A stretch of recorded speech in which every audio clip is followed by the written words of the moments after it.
अस्सलाम वालेकुम वरहमतुल्लाहि वबरकातुहू। तमाम दोस्त अहबाब, भाइयों बहनों, माओ और बुजुर्गवार, आप लोगों से एक बार फिर मैं मुखातब हूँ कुछ गलत फहमियों के इजाले को लेकर के और कुछ ब्लैक मेलरों की ब्लैक मेलिंग को बेनकाब करने के लिए मैं आप लोगों से बहुत दिनों बाद मुखातब हूँ। इस दरमियान में हमारे ना बोलने की ख़ास वजह यह भी रही कि अल्हम्दुलिल्लाह रब्बिल आलमीन तमाम इन्वेस्टर भाई बहन, माएँ और बुजुर्गवार बहुत ही सब्र के साथ, इत्मीनान के साथ कोर्ट की अपडेट को देखते हुए सब्र व शुक्र का दामन थामते हुए आपा डॉक्टर नौहरा शेख साहिबा के लिए, उनके हक में और हीरा ग्रुप ऑफ कंपनीज के हक में फैसला आने के लिए दुआएं कर रहे थे और इंतज़ार के साथ सब्र के साथ बैठे हुए थे। तो इसलिए मज़ीद उनके किसी भी मामलात में, यानी कि जब सब्र करके लोग बैठे हुए हैं, मामलात को तमाम तरह से समझ चुके हैं, तमाम हक़ाइक़ को भी समझ चुके हैं कि आपा डॉक्टर नौहरा शेख साहिबा हीरा ग्रुप ऑफ कंपनीज तमाम लोगों के पैसे देने के काबिल हैं और वो पैसे देने का एक अज़्म मुसम्मम भी रखती हैं। इसलिए तमाम लोग हीरा ग्रुप ऑफ कंपनीज के इन्वेस्टर कस्टमर जो हैं वो बहुत इत्मीनान के साथ बैठे हुए हैं और सब्र के साथ अपना काम कर रहे हैं। तो लिहाजा इस दरमियान में कोई भी वीडियो बनाने का कोई ख़ास मतलब नहीं था। जो भी अपडेट थी वो कोर्ट से आ रही थी, लिहाजा इसलिए मेरे किसी भी अपडेट ना देने की, किसी भी तरह से मंजर आम पर ना आने की वजह यही थी, इसके अलावा कुछ भी नहीं था। उसके बावजूद तमाम जो हीरा ग्रुप के मुखालिफिन हैं वो हम लोगों की खामोशी को, हम लोगों के सब्र को इस बात से ताबीर कर रहे थे कि इन लोगों को रोका गया है, इन लोगों को खौफ आ गया है, इन लोगों को हकीकत का पता चल गया है। तो जो हकीकत पहले दिन थी वही हकीकत आज भी है और इंशाअल्लाह ताला आइंदा भी रहेगी। खुदा के लिए और खुदा के कामों को आगे बढ़ाने के लिए ही इस कंपनी की शुरुआत की गई थी, इसलिए उसी पर आज भी कायम है और इंशाअल्लाह ताला हीरा ग्रुप ऑफ कंपनीज के तमाम लोग, जहां तक मेरा मुताला है, मरते दम तक उसी नाहिए पर कायम रहेंगे। कल शैतान खान जो है उसने एक वीडियो बना करके ये भी कहा है कि मुतीउर रहमान डर गया, तो मैं डरा नहीं हूँ। मैं शहबाज अहमद खान से बता देना चाहता हूँ कि आपके वालिद ग्रामी मोहतरम जनाब असदुद्दीन ओवैसी को हम टारगेट करते रहे हैं और बुरी तरह से हम उनको मुल्क में नंगा कर रहे हैं और इस चीज़ का बहुत अच्छा असर हम देख रहे हैं कि हीरा ग्रुप ऑफ कंपनीज के वर्करों का काम और उनकी बददुआएं MIM वालों का पीछा कर रही हैं और यही वजह है कि महाराष्ट्र में उनकी 5 साल पहले 2 सीटें थीं और आज भी अल्हम्दुलिल्लाह रब्बिल आलमीन उनकी 2 ही सीटें हैं। उनकी ब्लैकमेलिंग का काम फलता फूलता हुआ दिखाई नहीं दे रहा है, क्योंकि लोगों को MIM की ब्लैकमेलिंग, उनकी लैंड ग्राइबिंग और उनकी गलतकारी को सब समझ चुके हैं और देख रहे हैं। इसलिए MIM इससे ज़्यादा फूलने फलने वाली नहीं है। लिहाजा तमाम छोटे छोटे जो MIM के लैंड ग्राइबर और ब्लैकमेलर हैं वो ये समझ लें कि हम तुम्हारे वालिद गिरामी को टारगेट कर रहे हैं, लिहाजा तुम सब उसी में आते हो। तुम लोगों का मजीद और नाम लेकर के हम तुम लोगों को हाईलाइट करने की और मशहूर करने का काम बिल्कुल नहीं करेंगे। दूसरा, मेरी इस वीडियो का मकसद यह है कि कल एक ब्लैकमेलर ने हीरा ग्रुप ऑफ कंपनीज के तमाम वर्करों को वरकलाने के लिए और उनके सब्र को तोड़ने के लिए ऐसी ऐसी बातें कही हैं जो कहीं ना कहीं शैतान खान किया करता था। उसने कई एक तरह से गलत कार्यों का सबूत देते हुए लोगों को, चूंकि उसको इत्मीनान दिलाना चाहिए, इत्मीनान इसलिए दिलाना चाहिए क्योंकि हीरा ग्रुप ऑफ कंपनीज का मामला जो हाई कोर्ट ऑफ तेलंगाना में चल रहा है उसी बेंच में, उसी जज के मातहती में मोइली थॉमस का बेल का मामला चल रहा था। उसमें उसी बेंच में मोइली थॉमस को रेगुलर बेल मिली और वो बेगुनाह होकर के बाहर आ गई हैं। लिहाजा कोर्ट का जहन और कोर्ट का माइंडसेट जो है वो बहुत बेहतर तरीके से देखा जा सकता है कि हीरा ग्रुप ऑफ कंपनीज के हक में बेहतर फैसले आने शुरू हुए हैं। उसी बेंच से एक बहुत ही करीबी वर्कर मोइली थॉमस को जब बेल मिली, रेगुलर बेल मिली, बेगुनाह साबित करके मिला, उनको जमानत दी गई, तो डॉक्टर नौहरा शेख साहिबा के हक में भी बेहतर 99.9% ये समझा जा सकता है कि उनके हक में भी और तमाम हीरा ग्रुप ऑफ कंपनीज के हक में भी फैसले आएंगे ही आएंगे। क्योंकि अगर कोई कंपनी के खिलाफ कोई सबूत मिला होता तो मौलवी थॉमस क्या, जो भी हीरा ग्रुप ऑफ कंपनीज के डायरेक्टर्स हैं, उसके सपोर्टर्स हैं, वो भी इत्मीनान से अब तक नहीं बैठ सकते थे। लिहाजा आपने देखा होगा कि हीरा ग्रुप ऑफ कंपनीज की मालिका CEO डॉक्टर नौहरा शेख साहिबा को मुसलसल बेल मिलती रही है और इंशाअल्लाह ताला हतमी फैसला जल्द अज जल्द आ जाएगा। जैसा कि आप लोग जानते हैं कि हाई कोर्ट ऑफ तेलंगाना से बेल ये समझ लीजिए फैसले का ऑर्डर डेट आने वाला है। उसी बेंच से मौलवी थॉमस को बेल मिली है। लिहाजा आप लोग समझ सकते हैं कि वही जज अगर एक शख्स को, एक फर्द को इंसाफ देता है तो वही फर्द दूसरे को क्यों नहीं देगा, क्या दूसरे सबूत होंगे उसके पास। तो इससे समझा जा सकता है कि इंशाअल्लाह ताला आपा डॉक्टर नौहरा शेख साहिबा के हक में और हम तमाम हीरा ग्रुप ऑफ कंपनीज के इन्वेस्टर के हक में जल्द अज जल्द फैसले आने वाले हैं। अब जो ब्लैकमेलर कल बोला है उसको मैं ये उसके ताल्लुक से बता देना चाहता हूं कि उसका अव्वले दिन से, जब से आपा डॉक्टर नौहरा शेख साहिबा गिरफ्तार हुई हैं, उससे पहले की एकाध मुलाकात हो सकती है डॉक्टर नौहरा शेख साहिबा से। क्योंकि MEP पार्टी लॉन्च करने के बाद तमाम MIM के जो छोटे छोटे कारकुनान हैं उनको काम पर लगा दिया गया कि हीरा ग्रुप ऑफ कंपनीज के काम में, MEP के काम में किसी तरह से दखल अंदाजी करते हुए उसमें अपना रुसूख बढ़ाया जाए।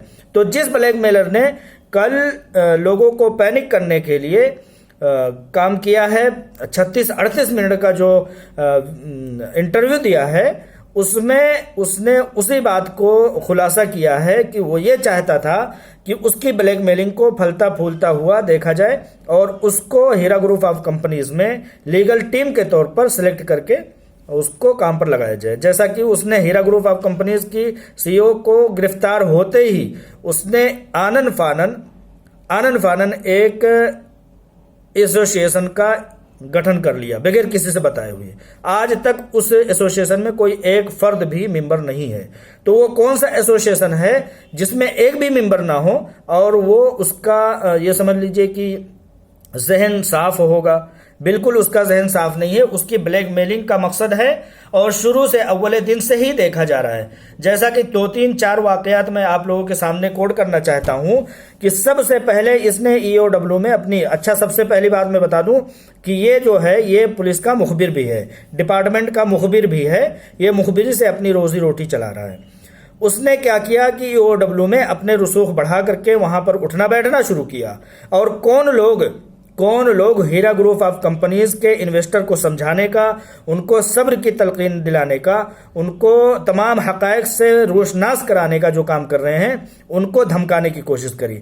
इसका सबसे बड़ी मिसाल मैं हूं कि मेरे पास मुंबई से EOW से फोन आया और उन्होंने ये कहा कि आप कल आ जाओ। मैंने कहा साहब मैं दिल्ली में हूं, आप ऐसे कैसे कह सकते हैं कि मैं कल आ जाऊं। एक ऑफिसर थे, उनका नाम अभी लेना यहां मुनासिब नहीं समझता हूं, तो कहने लगे नहीं भाई किसी भी तरह से आ जाऊं। मैंने कहा भाई इस तरह से मैं नहीं आऊंगा, मेरे पास आप बिल्कुल नोटिस भेज दीजिए, मैं आ जाऊंगा, मैं यूं ही नहीं आऊंगा, आपको जो करना है कर लो। फिर वो कहने लगे आप ऐसे कैसे बोल सकते हैं। मैंने कहा सर मैं भी एक मुअज़्ज़ज़ शहरी हूं हिंदुस्तान का और उसके साथ साथ कुछ जिम्मेदारियों पर भी मैं फायज हूं। इसकी वजह से मैं इस जिम्मेदारी के तहत मैं अपने हक का इस्तेमाल करते हुए बोल सकता हूं कि मैं बिल्कुल नहीं आ सकता हूं। आपको अगर नोटिस भेजना है तो किसी भी तरह का नोटिस भेज दीजिए, मैं कल सुबह आपके पास हाजिर रहूंगा।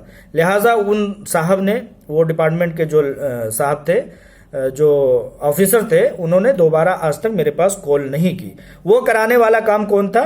यही शख्स था, यही ब्लैकमेलर मुंबई का बैठा हुआ जिसने एसोसिएशन बना करके लोगों को धमकाने का और ब्लैकमेल करने का, हीरा ग्रुप ऑफ कंपनीज में घुसने का काम किया है।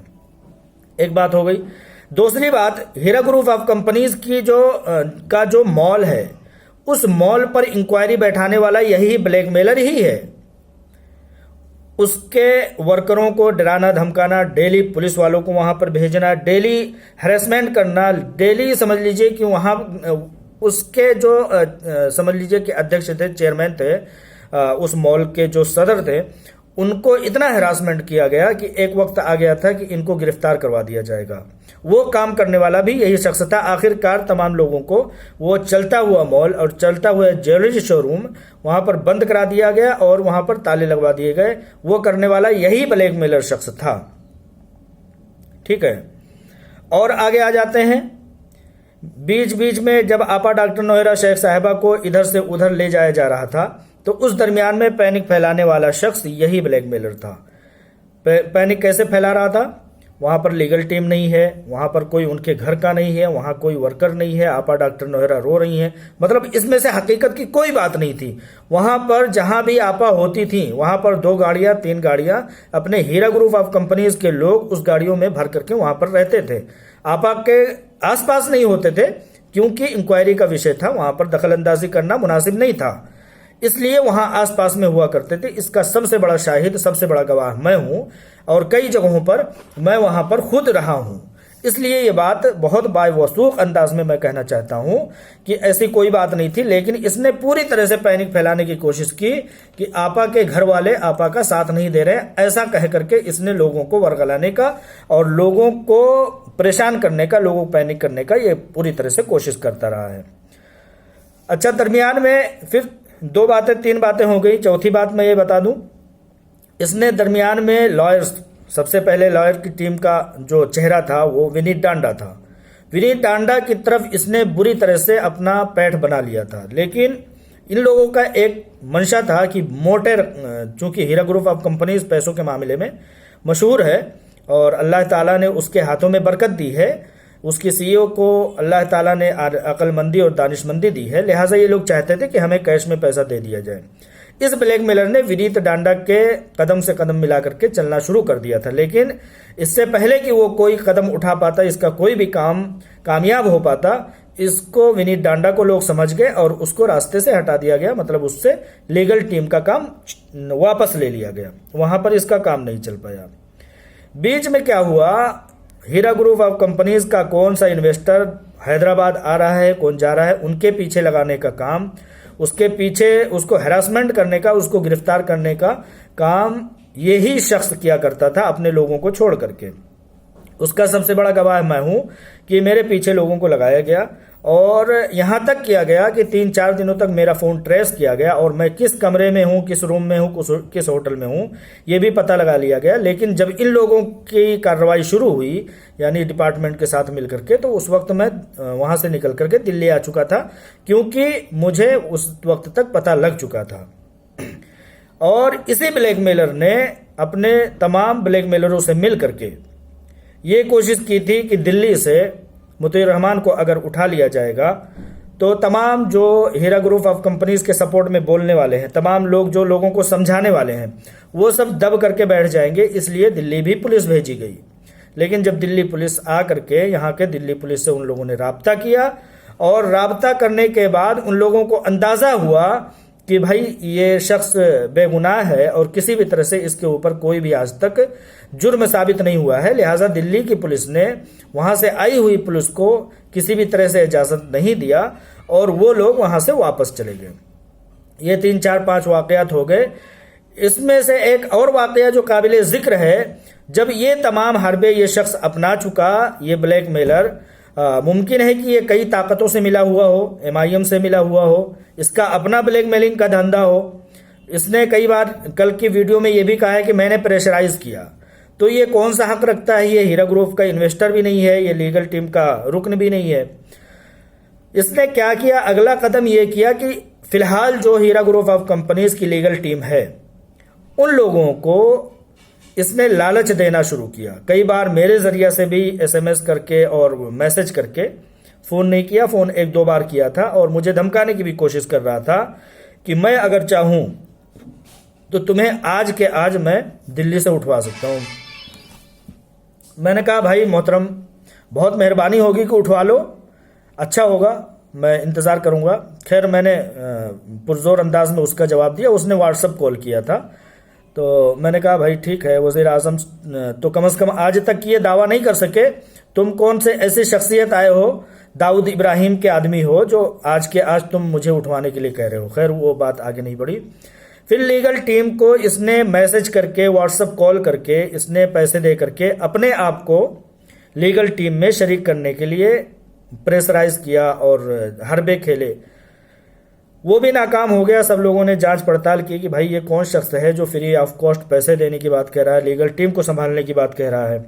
तरह तरह से ये सारी चीजें ये करता रहा, जो कि इसका मंशा कामयाब वहां भी नहीं हुआ। अब सबसे अहम और सबसे खुलासे वाली बात मैं आपको बताने जा रहा हूं, आप लोग हैरान होंगे। ये ब्लैकमेलर शख्स अगर इसके पास रोजी रोटी का इंतजाम होता या इज्जत वाली जिंदगी अगर इसको रास आती, रोजी रोटी मुमकिन है कि हो, लेकिन अगर इज्जत वाली रोजी रोटी इसको रास आती तो ये कदम नहीं उठाता जो मैं बताने जा रहा हूं। इसने आपा डॉक्टर नौहरा शेख साहिबा के पास 15 ब्लैंक चेक जेल में, चंचलगुड़ा जेल में भेजा था। इसकी हैसियत आप लोगों को लगती है कि 15 चेक ये आपा को देगा। इसका दावा क्या था कि आपा इस पर किसका नाम लिखना है, किसके अकाउंट में ये पैसे डालने हैं, आप बोल दो। जितना आपको पैसों की जरूरत है, जितना लोगों का इन्वेस्टमेंट है, यानी कि 5,500 करोड़, इसमें अमाउंट डाल दो। इसमें किस अकाउंट में देना है वो आप इसमें दर्ज कर दो, मैं वो पैसे ट्रांसफर करवा देता हूं। आप लोगों को इसका चेहरा देख करके, इसका होलिया देख करके लगता है कि 5,000 करोड़ का ये मालिक होगा। अगर ये 5,000 करोड़ का मालिक होता तो इसको ये सारे काम नहीं करने पड़ते। इसने 15 चेक आपा डॉक्टर नौहरा शेख साहिबा को भेजा था और जेल में भेजा था, और इसने मुझे बताया था। और मैंने जब बाद में इस चीज का पता किया तो मालूम हुआ कि हाँ, वाकई में इसके दो शख्स जेल में पहुंचे हुए हैं जिनके हाथ में 15 चेक हैं। और आपा डॉक्टर नौहरा शेख साहबा से ये कह रहा है कि इसमें अमाउंट भर दो, जिनको जितने पैसे देने हैं मैं दे देता हूं। इसकी हैसियत आप लोगों को लगती है कि ये 5,000 करोड़ रुपए ये देने की हैसियत रखता है? और अगर ये रखता ही है तो ये इलीगल काम आपा डॉक्टर नौहरा शेख साहिबा जैसी शख्सियत से इसने सोच कैसे लिया? कभी कभी मुझे तो हंसी आती है इसकी सोच पर, इसकी मतलब कोशिशों पर कि किस तरह से ये ब्लैंक मेलिंग का ये झूठा धंधा चला रहा है। 15 चेक कोई यूं ही 5,000 करोड़ रुपए का भर देगा और उसको हिसाब किताब नहीं दिया जाएगा, जिसका ऑलरेडी घर का बच्चे का आपा डॉक्टर नौहरा शेख साहिबा के घर वालों का अकाउंट फ्रीज है। ये मजीद और उसमें क्या करना चाह रहा था? अगर बाई चांस आपा ने दुनिया ना देखा होता, आपा ने दूरंदेशी का सबूत ना दिया होता, उसमें अपनी कलम चला देती कि हाँ ठीक है इस अकाउंट में दे दो, तो उसका मतलब है उस दिन एक नया बखेड़ा खड़ा हो जाता। इसको पैसे देने की तो कम से कम इसकी मर्जी नहीं रही होगी, इसकी चाल तो कुछ और रही होगी।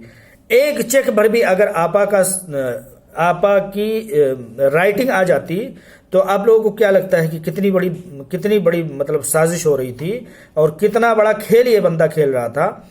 इस बात से आप लोग अंदाजा लगा सकते हैं कि ये तमाम बातें जो मैंने बताया है, इन बातों के अंदाज से क्या ये लगता है कि ये शख्स आप लोगों का हमदर्द हो सकता है? हमें खुशी है इस बात की कि मोइली थॉमस, बीजू थॉमस बहुत बाइज्जत तरीके से बाहर आए और आज वो आज़ादी की जिंदगी जी रहे हैं। और इससे हमें यह भी अंदाजा लगता है कि अगर आपा डॉक्टर नौहरा शेख साहिबा के खिलाफ कोई भी जुर्म साबित होता तो मोइली थॉमस क्या, कोई भी उनके घर के जो लोग भी अभी ये समझ लीजिए खुफिया अंदाज में जिंदगी जी रहे हैं, वो भी महफूज नहीं रहते। लिहाजा खुशी इस बात की है कि मोइली थॉमस जी आ गई हैं, उनको बाइज्जत बरी कर दिया गया है उसी कोर्ट से, उसी जज से। इंशाअल्लाह ताला आपा डॉक्टर नौहरा शेख साहिबा को इंसाफ मिलना है, ऑर्डर का डेट आना है और इंशाअल्लाह ताला आपा बहुत जल्द बाहर आएंगी, उनके साथ इंसाफ होगा। उनके पास प्रूफ है, उनके पास एविडेंस है, उनके पास गवाहियां हैं, उनके पास तमाम क्लीन चिट मिलने के आधार है। जैसा कि बैरिस्टर असदुद्दीन ओवैसी ने 2012 में कितना बड़ा बैरिस्टर है, बहुत बड़ा शैतान है, लेकिन उसने 2012 से लेकर के 2016 तक कोशिश की, लेकिन आपा को क्लीन चिट मिली। तो यहां भी इंशाल्लाह क्लीन चिट मिलेगी, हर हालत में क्लीन चिट मिलेगी। वो पैसे देने के लायक हैं, उनके पास प्रॉपर्टी है, उनके पास तिजारत है, उनका बैकग्राउंड है, वो काम करने का अंदाज जानती हैं। जितना लोगों का इन्वेस्टमेंट है उससे 3 गुना ज्यादा 5,500 करोड़ का इन्वेस्टमेंट लोगों का है। 15,500 करोड़ के लगभग उनकी प्रॉपर्टीज का अंदाजा लगाया जा चुका है। लिहाजा कॉन्फिडेंस से आपा डॉक्टर नौहरा शेख साहिबा कह रही हैं कि हर हालत में मैं पैसे देने के लायक हूं और मैं दूंगी भी, और कोर्ट भी मुझे मौका देगा कि आप पैसे लोगों के दीजिए। हर हालत में कैसे दे सकती हैं, दीजिए। तमाम आज तक के इस तरह के मामलात को देख लिया जाए, एक नहीं 10-10 मौके दिए जाते हैं। सहारा के मामले में 4 मौके अभी तक दिए जा चुके हैं कि सहारा सुब्रत राय जी, आप लोगों का पैसा देने की कोशिश कीजिए। तो आप लोग ये कैसे समझ रहे हैं कि आपा डॉक्टर नौहरा शेख साहिबा को कोर्ट मौका नहीं देगी? हर हालत में मौका देगी। वो क्लीन चिट भी हैं, उनको देना भी चाहिए, वो देने का ख्वाहिश भी रखती हैं।